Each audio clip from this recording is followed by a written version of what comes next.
call is now being recorded.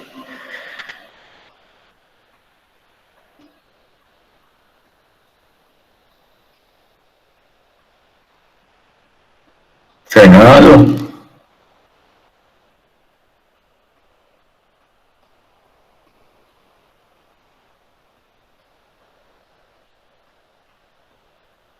Ok, vamos começar.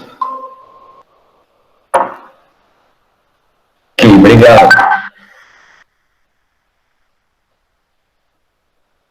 Quem tiver câmera, se manifeste. Quem não tiver câmera, manifesta no microfone.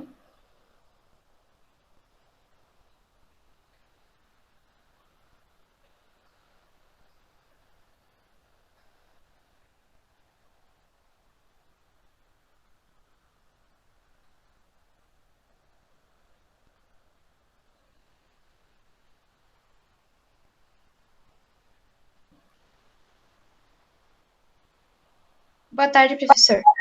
Boa tarde. Vamos lá começar, então. Todo mundo se manifestou aí? Ok. Então, vamos começar. Vocês estão vendo a apresentação aí, né?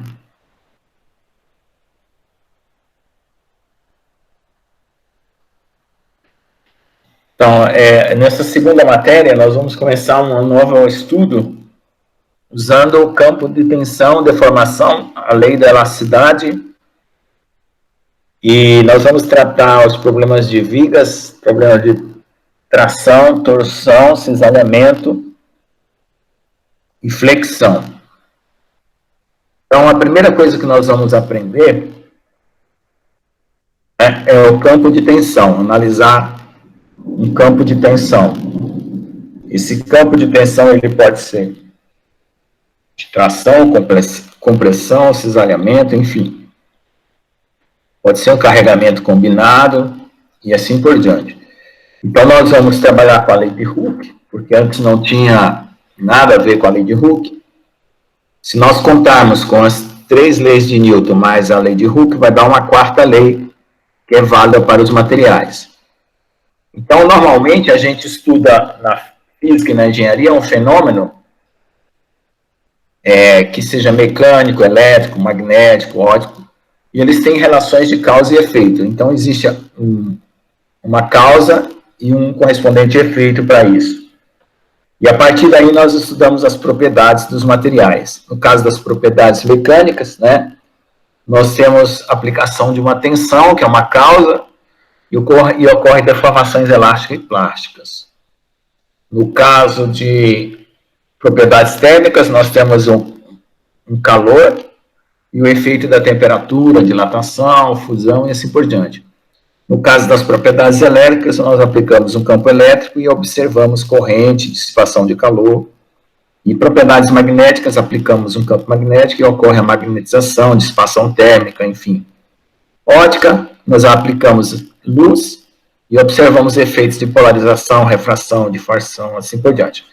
Então, em todas as áreas da física, nós temos sempre essa situação básica de causa e efeito. Ok? Bom, então, no nosso caso, como são propriedades mecânicas, a causa é a força, né? E no caso do movimento, o efeito é a aceleração. Então, existe sempre uma constante que acopla a causa ao efeito. Tá? No caso da força e aceleração, é a massa que faz o acoplamento. Mas ainda quando nós temos materiais elásticos, né, nós temos uma causa que é dividido pela área, que é a tensão, força por área. E o efeito é a deformação, que é a variação do comprimento pelo comprimento original. Então, aí nós vamos ter uma lei de causa e efeito, cuja constante de acoplamento é o modo elástico, se a tensão for de tração ou compressão, e o modo de cisalhamento, se a tensão for cisalhante. Então, nós temos aí o modo elástico ou o modo de cisalhamento. Então, no caso dos sólidos, nós podemos considerar, né, o movimento de partículas, certo? Utilizando a segunda lei de Newton e a terceira lei de Newton. Bom, a primeira lei de Newton, somente se você tiver velocidade, certo? Porque se você tiver um corpo estático, né, você vai considerar o equilíbrio e a força de ação e reação. Então, como o material ele tem um volume, você considera que a densidade de momento aplicada, dividida pelo volume, é derivada de dP/dV, que é o momento por unidade de volume. E você transforma isso em densidade de massa, que é dm/dV, vezes a velocidade. E aí, você vai encontrar que a densidade de momento é a própria densidade do material vezes a velocidade. A gente chama isso de fluxo de momento. Mas isso vai acontecer se o corpo estiver se deslocando. E a outra coisa que a gente faz é a densidade de forças, né? Que é sempre tudo tomado por unidade de volume, porque o corpo sólido, você sempre deriva tudo em relação ao volume. E aí você troca a ordem dV/dP, como força é dP/dt, você troca a ordem da derivada, fica dV/dP/dV, derivada no tempo de dP/dV, que é a densidade de momento que está lá antes, foi anteriormente tomada. Quando você deriva isso no tempo, né, você vai ter a derivada da densidade no tempo e a derivada da velocidade. Obviamente, se a densidade não muda, então ela não varia, então fica a própria densidade vezes a derivada da velocidade no tempo, que é a aceleração. E a força de ação e reação também a gente deriva em relação ao volume, porque a gente vai observar partes dentro do material que estão sofrendo ação e reação. Então, tanto pode ser interno como externo. Então, se você pensar nas 3 leis de Newton, né, e mais a lei de Hooke como sendo uma 4ª lei, né, você vai precisar fazer alguma hipótese para poder descobrir determinadas coisas. Né? Por quê? Porque os problemas, eles podem cair em 3 situações. Problema hipostático, o número de incógnitas menor que o número de equações. Problema isostático, o número de equações igual ao número de incógnitas. E problema hiperestático, o número de incógnitas maior que o número de equações. Então, a lei de Hooke vai servir para resolver problemas relacionados às condições internas do material. E aí, aquele problema que era hipostático na mecânica de Newton se torna isostático agora com a lei de Hooke, porque ele vai completar o número de equações. E todo material, ele vai ter comportamento elástico, linear, não linear, plástico, elastoplástico, viscoelástico, viscoplástico e viscoelastoplástico. Então, existem essas classes de comportamentos. E no nosso caso, a nossa disciplina é só material elástico linear, não tem mais nada além disso. E o que a gente vai fazer em termos de análise? Nós vamos aplicar uma força oblíqua sobre a superfície do corpo e decompor essa força em situações que vão estar relacionadas à força normal e força tangencial, sendo que a força tangencial vai se dividir em 2 e a força normal apenas uma. E aí você vai ter um sistema de coordenadas global, certo? Onde você tem a sua coordenada x, y, z, que está fora do corpo, externo ao corpo, e um sistema de coordenadas local que está em cima do corpo, onde esse sistema tem direção normal e 2 direções tangenciais. Com isso, você pode definir essas 2 forças por unidade de área, que aí a gente vai chamar de tensão. Então, uma hora você pega a força na coordenada global, divide pela área, que também é um vetor, na coordenada global, e você vai ter o tensor ΔFx, ΔFy, ΔFz, dividido por ΔX, ΔY, ΔZ. Então, fazendo todas as combinações possíveis das componentes da força com as componentes das áreas, você está dividindo dois vetores, porque força é vetor e área é vetor. E quando você tenta dividir esses dois vetores, aparece uma matriz. É aquilo que eu ensinei lá no começo do curso, que a operação de divisão no campo dos vetores quebra o conjunto dos vetores e gera um novo conjunto dos tensores. Como foi com os números lá negativos, que quebrava o conjunto dos números reais, a divisão, os números inteiros, né? A operação de divisão quebrava os números inteiros, parecia os fracionários, a radiciação quebrava os números racionais, apareciam os números reais, a raiz de número negativo quebrava o conjunto dos números reais, apareciam os números complexos. Então, nós vimos que cada conjunto foi quebrando, aparecendo novas operações que eram impossíveis ser feitas naquele conjunto e gerando um conjunto mais abrangente, no qual tinha aquela operação contida, aquela operação nova. Então, aí, o que aparece é um tensor, tá? Por causa da divisão de dois vetores. Os vetores, cada componente, ele é um escalar. Mas, como está distribuído em três direções, por causa do espaço que nós vivemos, que é tridimensional, você tem que considerar as três direções com o fator multiplicativo, que é um escalar que vem do conjunto dos números reais, e as três direções independentes. Elas são independentes porque nenhuma direção pode ser expressa em termos da outra. Por isso se chama linearmente independentes lá na geometria. Quando uma direção pode ser decomposta em outras direções, aí a gente chama de linearmente dependente lá na geometria analítica. E aí o que acontece? Você está aí com esse tensor novo, tá? Que é resultado de uma tentativa de dividir a força pela área, e agora você vai analisar as questões relacionadas a esse tensor, tanto no global quanto no local. O global, o sistema de coordenadas está fora do corpo, normalmente são sistemas de coordenadas cartesianos, tá? Você pode escolher um sistema externo cartesiano, não tem problema nenhum.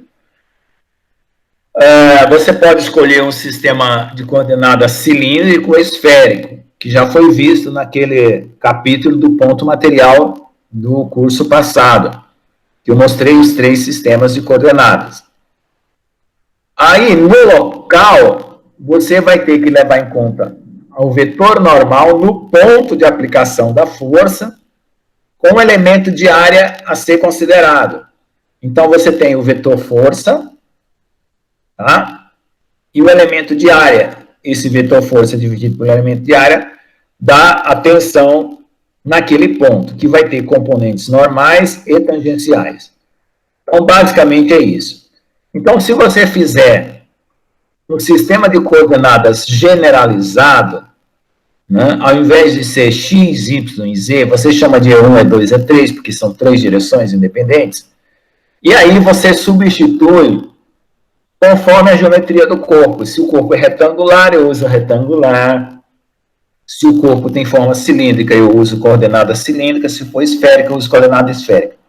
Tudo isso compatível. Você não pode usar coordenada retangular se o corpo é cilíndrico ou esférico. Não pode usar coordenada cilíndrica se o corpo é retangular ou esférico. Não pode usar coordenada esférica se o corpo é retangular e cilíndrico. Por quê? Porque existe um teorema que diz que quando os sistemas são compatíveis, a geometria do corpo é compatível com o sistema de coordenadas, ele simplifica as equações. E se você usar incompatível, as equações vão depender delas mesmo, vai virar uma dependência cíclica que você não consegue separar em variáveis independentes. Esse teorema se chama Teorema das Transformações Canônicas, tá? Ele não é visto na engenharia, mas é visto na física. Ele é só apenas considerado, tá? Então, eu já vi professor usando coisas desse tipo aí, sem perceber que esse teorema diz que não dá para fazer isso, né? E aí, às vezes, o aluno fica tentando resolver um problema com o sistema de coordenadas errado, e isso vai fazer com que o aluno só tenha uma trabalheira danada de matemática e não resolva nada. Então, veja só, quando você tem esse tensor, a diagonal da matriz vai ser as forças normais perpendiculares à superfície. Então, você já vai identificar na própria matriz quem é as forças normais. E fora da diagonal, você vai ter as tensões tangenciais, tá? No caso da força para as coordenadas locais, você vai ter o vetor tensão. Tá? Por quê? Porque enquanto no tensor das tensões você divide a força pela área vetor, no vetor tensão você divide o vetor força pela área módulo, tá? Então, esse truque, né, matemático faz com que você mantenha um vetor e não um tensor. E aí você vai ter componentes normais do vetor tensão e duas componentes tangenciais. Bom, aí você faz, a pergunta é, qual é a relação que existe entre as coordenadas locais e globais? Uma vez que você está trabalhando com duas visões do problema, então você quer uma relação entre essas duas visões. Então a gente monta um monte de derivadas, né, relacionando as tensões normais com as componentes normais do sistema global e na tensão tangencial com as tensões tangenciais do sistema global. Como tem uma normal e duas tangenciais, você vai tentar encontrar essas relações aqui. Aí, quando você faz isso algebricamente, que é o que está sendo feito aqui, você encontra um produto de uma matriz tensor por um vetor normal. De tal forma que o meu tensor de tensões, multiplicado pela normal naquele ponto, né, é uma matriz multiplicada por um vetor, dá um vetor. Então, se a matriz é 2 por 2 e o vetor é 2 por 1, vai dar um vetor 2 por 1. Né? Isso é regra de multiplicação de matrizes por vetores que vocês devem ter aprendido no segundo grau. Bom, aí, quem são os vetores normais no sistema de coordenadas cartesiano? Então, é o 1, 0, 0, né, que é 1 na direção x, o NY é 0, 1, 0, que é 1 na direção y, e o NZ é 0, 0, 1, 1 na direção z. Então, observe que se você tiver uma matriz de ordem n multiplicado por um vetor de ordem r, o vetor resultante é n menos r. Então, aqui é uma ordem 2 com uma ordem 1, 2 menos 1 dá 1, que é o vetor resultante. Então, essa aqui é a definição matemática algébrica do tensor das tensões. Então, por enquanto, nessa situação que nós estamos representando aqui, é só álgebra, não tem nenhuma geometria sendo considerada aqui. E a única coisa que a gente fez foi pegar a força e decompor ela em 3 direções. Tá? E em cima do corpo, a gente decompõe também em 3 direções, sendo uma normal e 2 tangenciais. Então, resumidamente, foi isso que nós fizemos até agora nessas páginas que nós estamos passando aqui agora para vocês. Então, vamos ver o que acontece com as forças no interior do material. Então, a gente sabe que se a gente aplicar uma força em uma dada superfície do material em dois lados aqui opostos, as forças vão se transmitir de um lado para o outro como se fossem linhas de força. Tá certo? Então, o corpo vai ter uma área de uma seção transversal. Então, se eu dividir essa força por essa área da seção transversal, eu vou ter uma tensão. Agora, digamos que você tem um buraco no meio do corpo. E você quer saber se essas linhas de força passam por dentro ou por fora do buraco. Obviamente, ela vai ter que passar por fora do buraco, porque as forças no corpo só se transmitem enquanto tem a matéria do corpo. No vazio não há transmissão de forças, uma vez que ela está sendo originada na superfície do corpo. Então, o que acontece? Quando ela passa por fora desse buraco, ocorre uma concentração de linhas de força nessas extremidades aqui, né? E aqui aumenta-se a tensão. Por quê? Porque você tem o mesmo número de forças por uma área menor. Então, como tensão é força por área, uma força dividida por uma área menor dá uma tensão maior, porque a área está no denominador. Aí você pensa o seguinte, se eu tenho que momento por tempo, não é força, e essa força está atravessando área, eu vou definir uma grandeza que eu vou chamar de fluxo. O que é fluxo? Toda vez que alguma coisa estiver variando no tempo e atravessando uma área, eu chamo de fluxo. Né? Fluxo de corrente elétrica, fluxo de calor, né? E o que vai ser a tensão nesse caso? Vai ser um fluxo de momento. Então, o momento está atravessando uma área, variando no tempo, atravessando uma área. Então, existe uma interpretação física para a tensão. Tensão é tanto força por área, como fluxo de momento.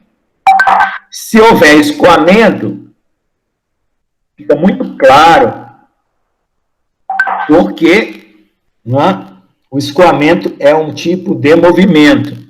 Então, o momento linear não é o momento de uma força, é o momento linear, mv. Ele denota movimento. Então, se o material estiver escoando, significa que está havendo um movimento, é um tipo de movimento. Tá?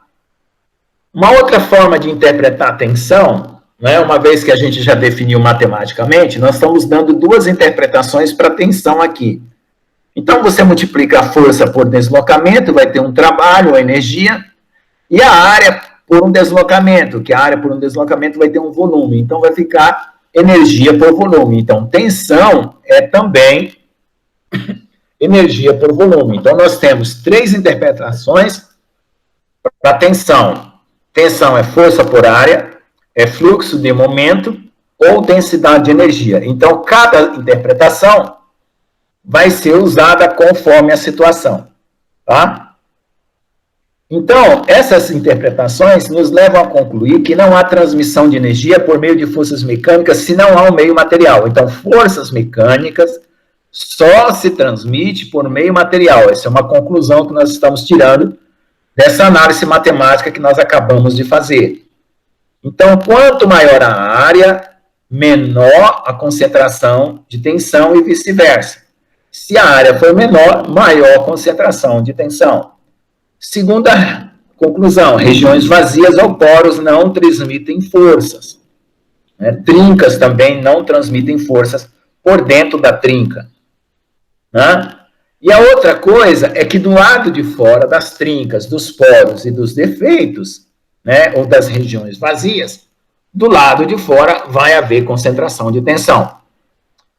E por último, vai valer o princípio de Saint-Venant, que diz que quando você estiver afastado desses pontos concentradores de tensão, as situações das linhas de força são idênticas. Então, aqui nós temos um exemplo numa figura. Nós temos uma placa que está carregada por forças opostas, do lado esquerdo e do lado direito, e você fez um corte na placa bem no meio aqui, um chanfro aqui dos dois lados. e aqui concentrou tensão no meio, né, diferente da placa sem o chanfro. E o que acontece? Nas regiões longe desse chanfro aqui, as linhas de forças para a placa chanfrada e para a placa não chanfrada são iguais. Isso é o princípio de Saint-Venant. Isso ajuda a obter a solução de um problema, né, a partir de um problema mais simples. E o problema com esse chanfro aqui é um pouco mais complicado. Bom, aí a gente sabe que na linguagem tensorial, a diagonal, como já foi dito, vai ser as forças normais, né, ou as direções principais. Por quê? Porque você pode escolher uma forma de aplicar o seu sistema de coordenadas de tal forma que desapareça as tensões tangenciais, você só tem as tensões principais.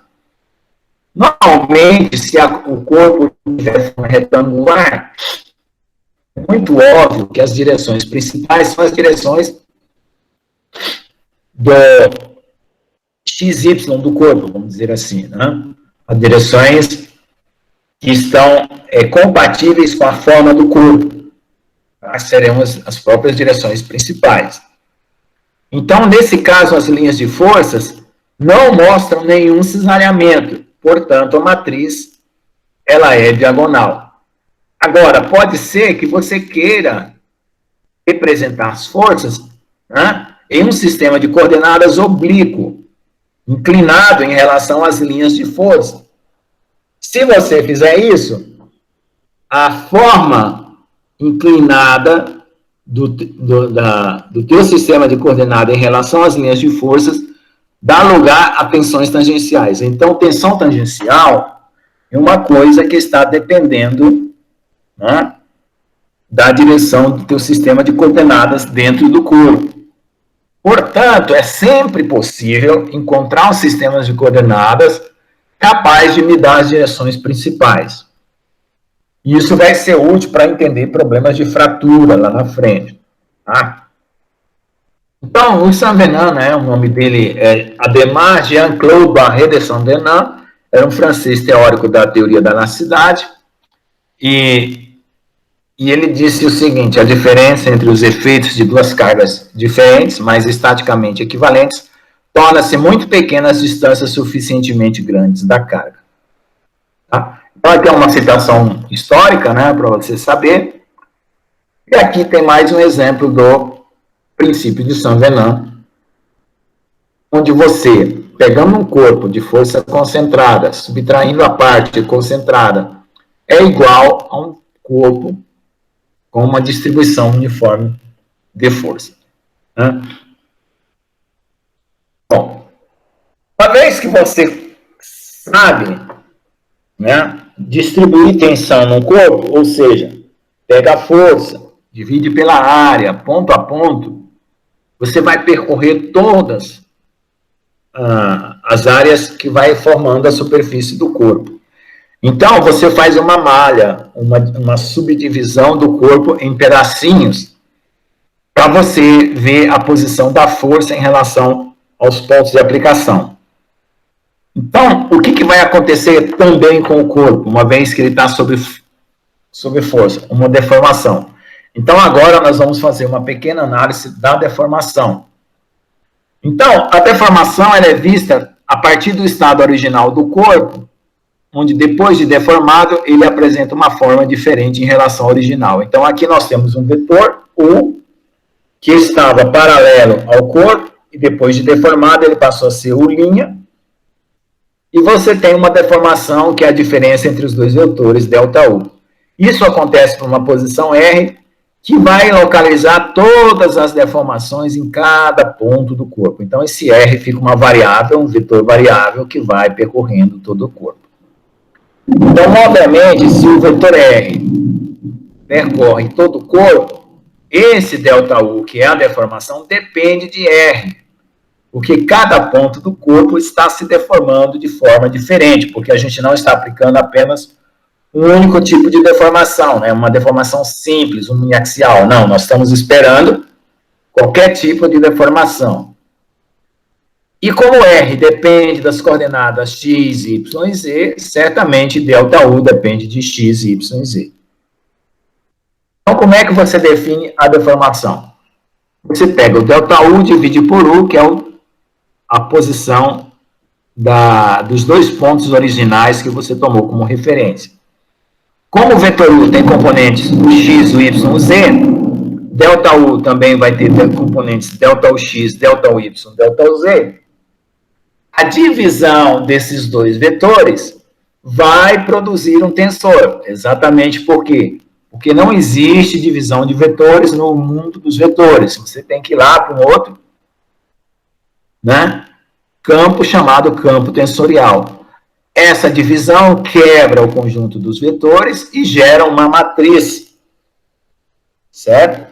Como eu falei lá no começo do ano, quem está lembrado das operações que quebravam os conjuntos e aparecia um conjunto novo. Então, se eu tenho um tensor de tensões, que foi visto aqui agora, aqui, ó, tem um tensor de tensões, certo? Eu tenho, que aparece pela força por área, e eu tenho um tensor de deformações, é esse que nós estamos montando aqui, né? Então, nós queremos relacionar, e quem produz deformação é a tensão, então nós queremos relacionar tensão com deformação, ou seja, o tensor das tensões, com 9 componentes, com o tensor das deformações, que tem 9 componentes. Aí existe o seguinte, existem várias formas de definir deformação. Existe essa forma que eu acabei de explicar, que é a variação do comprimento pelo vetor original. E existe a somatória das pequenas deformações, né, instantâneas, porque à medida que você vai esticando, você calcula a deformação, mas você continua o processo de tensão, e o processo de tensão continua deformando, e assim por diante. Então, a deformação e a tensão se tornam uma coisa dinâmica. Nesse caso, você faz uma soma contínua dos ΔU sobre U, que vai dar uma integral, e dU sobre U é logaritmo. Então, o tensor das deformações também pode ser definido por um logaritmo. E o que tem, de forma análoga, nós tínhamos tensão normal, então nós vamos ter também deformação normal. Nós tínhamos tensão tangencial, nós vamos ter deformação tangencial. E quem produz a deformação normal? A tensão normal. E quem produz a deformação tangencial? A tensão tangencial. Então, olhando aqui esse desenho, essa deformação ao longo dessa face aqui, que está mostrado no desenho, é uma deformação normal. Né? Por quê? Porque se ela for tangencial, ela vai seguir mais ou menos esse desenho aqui, ó. Ela vai ficar inclinada, né? Uma deformação angular, né? Em relação à origem, ao corpo, uma forma inicial. Então, quando ela estica só um lado do corpo, ou um dos lados, ou os 3 lados, mantendo o aspecto do corpo, sem distorção, você chama de deformação normal. Se ele distorcer o corpo, aí você já tem tensão tangencial. Então, veja, em 3 dimensões, né, em uma dimensão, a deformação normal é a que está aparecendo nesse desenho. Em 3, seria esse desenho que está embaixo. Ao mesmo tempo, na direção X, na direção Y e na direção Z, nós estamos tendo apenas deformação normal. E se isso acontecer, a regra é o seguinte: toda vez que a coisa for apenas na direção normal, na matriz aparece apenas a diagonal da matriz. Por quê? Porque a diagonal da matriz ficou reservada para as tensões normais, porque os índices de força e área de deformação e vetor, deformação e o vetor referência aqui são os mesmos. Então, na diagonal sempre aparecem os mesmos índices. Então, é por isso que eles ocupam a diagonal principal do tensor. E se for o cisalhamento, né, olha só, ele altera, distorce o corpo. Se ele distorce o corpo, né, em 2 dimensões está aí, né, então você vai separar as direções normais das direções tangenciais. Então você vai chamar de delta Lx por Lx, epsilon xx, delta Ly por Ly, epsilon yy, delta Lz por Lz, epsilon zz. Quando você conjugar duas direções diferentes, delta Lx com Ly, delta Ly com Lx, delta Lz, Ly com Lz, delta Lz com Ly, delta Lx com Lz, delta Lz com Lx, você está tratando de direções tangenciais, porque você está incluindo duas direções ao mesmo tempo. E isso vai cair na diagonal da matriz. Ok? Então, basicamente, nós temos aí uma análise de deformação, né? E aquela análise de tensão que nós vimos. Apenas algébrico e apenas com definição matemática. Agora, precisa... Bom, aí vamos finalizar aqui montando o tensor, né? Delta Lx por Lx. Então, vai ficar um tensor dessa forma, que é uma matriz, certo? Com 9 quantidades. E um tensor de tensões que já foi visto. Se a deformação for muito pequenininha, nós podemos montar esse outro tensor aqui, que é chamado tensor de deformação infinitesimal, onde você pega a variação daquele vetor de deformação que foi visto lá, e você decompõe ele em relação às coordenadas ΔX, ΔY e ΔZ. Só que você faz o seguinte, quando você estiver pegando a direção X com a direção Y, você também soma a direção Y com a direção X, ou seja, você alterna as direções. Quando você alternar essas direções, você soma e divide por 2. Então, no caso das tensões tangenciais com I e J, onde I vale X, YZ e J vale X, YZ, quando I for igual a J, vai dar o dobro dividido por 2, é o próprio EII, ou EXX, EYY, EZZ.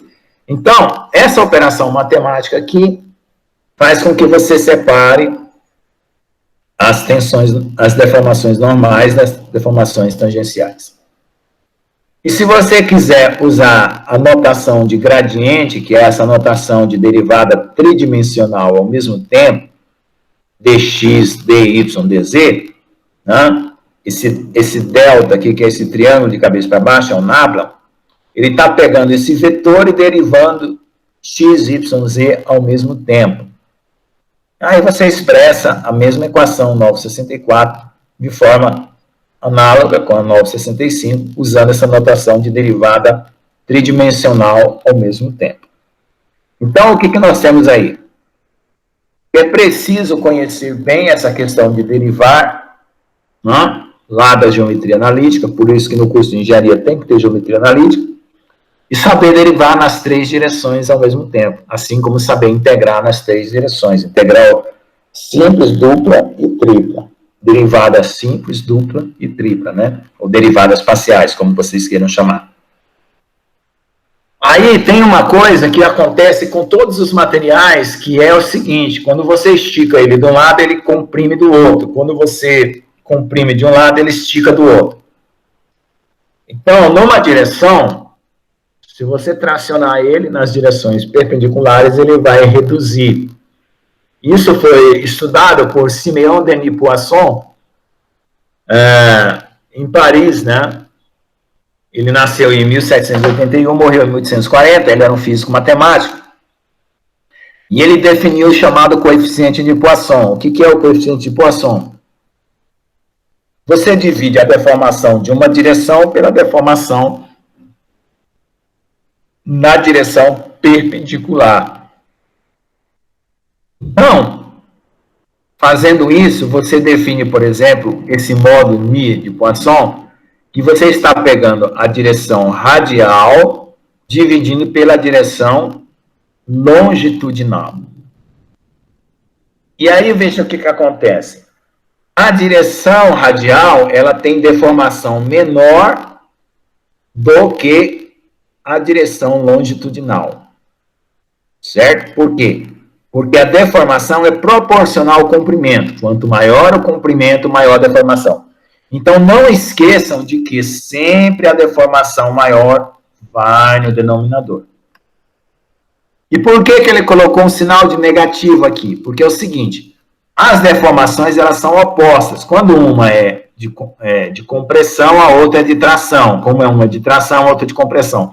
Como elas têm sinais opostos, você coloca um negativo para quando você usar os dois sinais opostos aqui, o negativo do negativo vai dar positivo. Então, o modo de Poisson é sempre positivo. E qual é o intervalo que ele vai existir? Ele vai existir desde 0 até 0,5, sendo que o intervalo de 0,2 a 0,35 são os valores dos metais e ligas. Se ele valer 0,5, tá? Não existe alteração de volume, é só alteração de forma. Quando o modo de Poisson for menor que 0,5, existe alteração de volume, tá certo? Ou seja, deformação plástica. Tá? Então, na deformação elástica, você não tem alteração de volume, o modo de Poisson é 0,5. E na deformação plástica, você tem modo de Poisson menor que 0,5, portanto, alteração de volume. Então, aqui mais uma vez tem uma figura mostrando, agora, para um elemento retangular, o aparecimento da contração ou da expansão das direções perpendiculares àquela que você está aplicando a força. Bom, se as coordenadas forem cartesianas, então você vai dividir a direção x pela z, a y pela z. Não? E assim por diante. Você vai pegar as direções, as deformações em direções diferentes e dividir uma pela outra. Então, você diz que Nij é epsilon i por epsilon jj.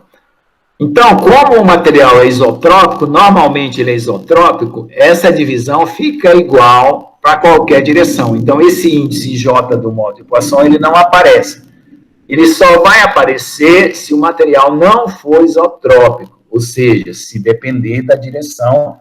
Aí vai ter um modo de Poisson para uma direção X, outra para Y, outra para Z. Mas, normalmente, os materiais são isotrópicos, então, qualquer uma dessas direções aqui vai dar sempre o mesmo modo de Poisson. Tá? Então, como deformação é tensão, aliás, tensão é modo elástico vezes deformação, a tensão na direção X produz uma deformação na direção X. Se você dividir por modo elástico, né, você vai ter o valor da deformação é xx. Mas como está aparecendo uma deformação nas outras direções, y, y e z, então você considera, né, o complemento dessa conta aqui com a fração de deformação das outras duas direções. Você faz isso para a tensão sigma xx, você faz isso para a tensão sigma yy, né, e a tensão sigma zz. Então, o que é a tensão sigma xx? É uma força normal na direção x. O que é uma tensão sigma yy? É uma força normal na direção y. E o que é uma tensão na direção z? É uma força normal na direção z. Por que está aparecendo tensão e não força? Porque eu peguei a força e dividi pela área da direção x, a área da direção y e a área da direção z nessa situação aqui. Então, por isso ficou, né, sigma xx, sigma y, sigma zz.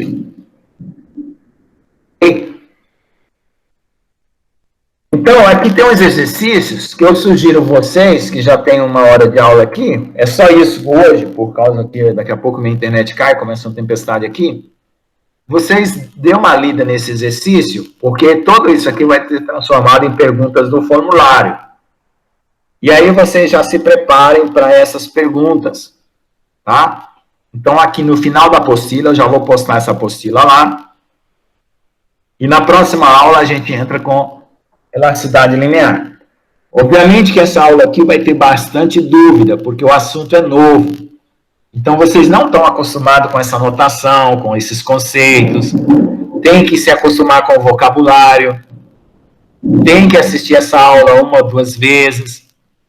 E já tem aula postada também lá do curso que eu dei na pós-graduação. Então, vocês podem utilizar lá, porque a aula lá está bem mais detalhada em determinados aspectos. Então, assistam não só de novo essa aula, como a aula que já está postada lá, para responder os formulários. E na próxima aula, nós vamos pegar a elasticidade. Tá certo? Então, eu vou interromper aqui. A aula já deu 1 hora. Né? O pessoal aí andou saindo, entrando. Então, não percam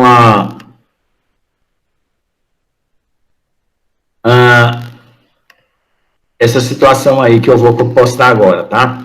Vou lá agora postar essa apostila aqui. Deixa eu ver qual que é o nome dela aqui. Eu postar a mesma apostila, não postar uma versão diferente. Parte 1C. Isso. Vou postar lá. E vocês vão poder usar ela para essa parte do estudo, né? Turma B. Então, vocês lendo lá, vendo aqui deixa eu apresentar aqui a sala de aula lá. Vocês já conhecem, mas vou só mostrar uma coisa aí que está agora só o Fernando, né? Uma guia do Chrome, vamos lá. Onde é que eu estou aqui? Acho que é esse aqui. Vamos ver se está certo. Isso. Então, aqui, né, é a matéria 1B. Então, eu vou aqui para a matéria 2B. Tá? Então, a matéria 2B, você tem o programa da disciplina, tem uma aula inaugural, que é uma palestra. Aliás, tem 2 aulas inaugurais, que é como se fosse aqui a explicação sobre como estudar, por que há dificuldades no aprendizado e tal. E uma outra aula aqui, também referente a isso. Exercícios, já tem aula de exercícios aqui, certo? As avaliações ainda não tem, né? Obviamente. E tem a videoaula introdução. O que é a videoaula introdução? É uma revisão da matéria 1. Tá? É uma revisão completa, detalhada da matéria 1. Se alguém tiver problemas com a matéria 1, para acompanhar a matéria 2, vejam essa aqui. E análise do campo tensão, essa aula de hoje aqui já tem 1, 2, 3, 4, 5 vídeos lá. Então, eu vou acrescentar agora a apostila material aqui, ó. Apostila de campo de tensão e deformação. Então, análise, vamos colocar aqui. Tirar a palavra apostila, não sabe uma apostila de campo, tensão e deformação. Então, eu vou pegar o arquivo, esse que eu acabei de usar.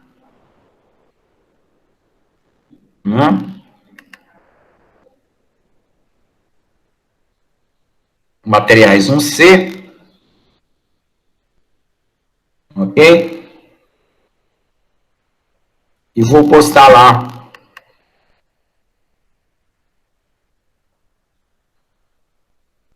Bom.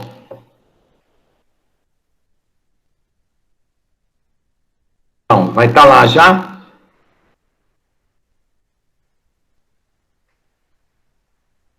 Deixa eu ver mais aqui outra apostila. Isso aqui vai ser visto depois, matéria 1C, 2A, deixa eu ver aqui é 2A. Tensão de Cauchy e tal. Não, esse aqui eu não vou entrar porque é muito... Para graduação, esse aqui é muito pesado. Basta essa aí. E a 2B, deixa eu ver como é que tá. Aqui a 2B.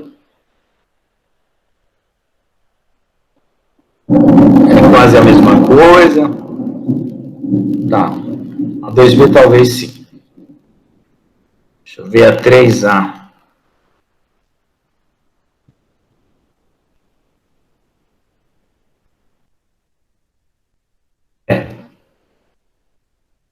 A 3A é a mesma coisa, então é só essa mesmo por enquanto. Tá bom? Então tá lá.